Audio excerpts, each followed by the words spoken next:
report. So if I'm on the Scientific Reports website, I can go right here to results and take a look at what would generally be in the results section of really any scientific paper, manuscript, lab report, or communication. There's two major parts of any results section. One is where you describe your information in text, and the other is where you provide your data in some typically graph form, although sometimes tables do make more sense depending on what the data is. So let me show you a couple different things related to that. All right, let's talk about the text part first.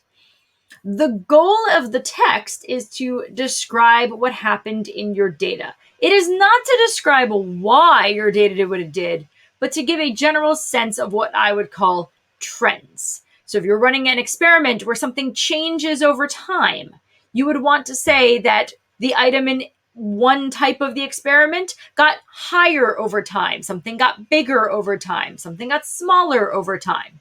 If you have 2 or 3 different variables, you want to compare them to each other and be able to say, well, this one, all 3 of these grew over time, but this one grew the most and this one grew the least.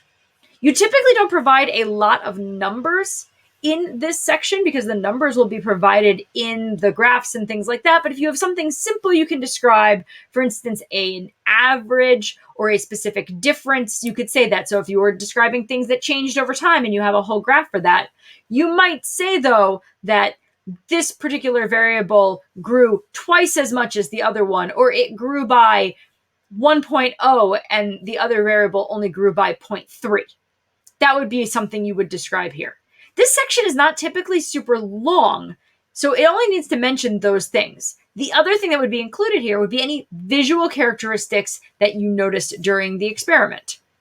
So if you were watching something change, you might actually say that this particular item appeared to shrink, changed in the way it looked, changed color, changed touch, something like that.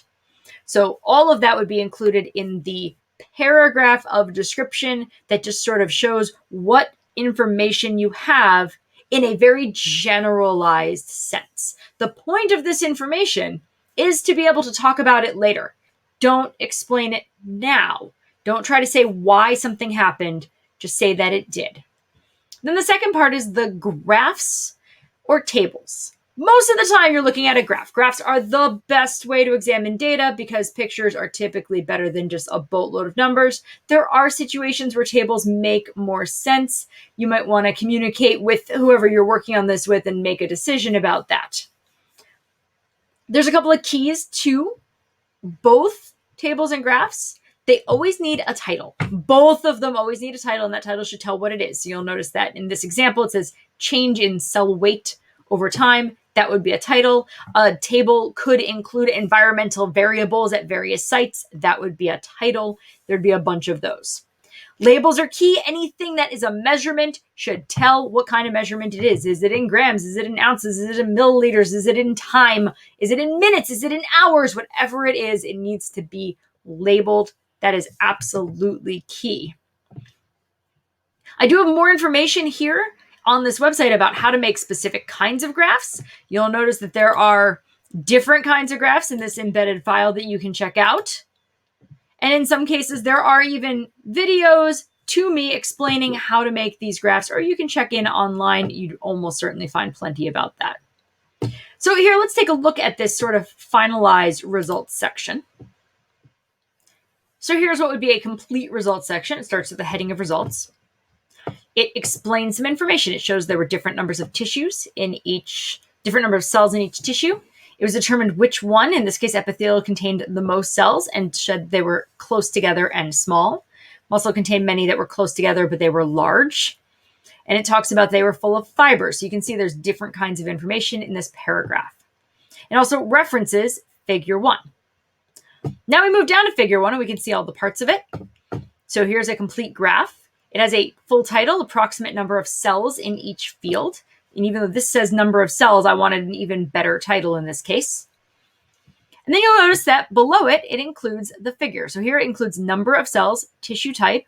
And this is the legend Figure 1, this figure shows the average number of cells, averaged from 4 different views, found in the field of view at 400x. So it tells just enough information so you know what you're looking at and what the details are. You'll notice the results section isn't overly long. It doesn't have to be very long.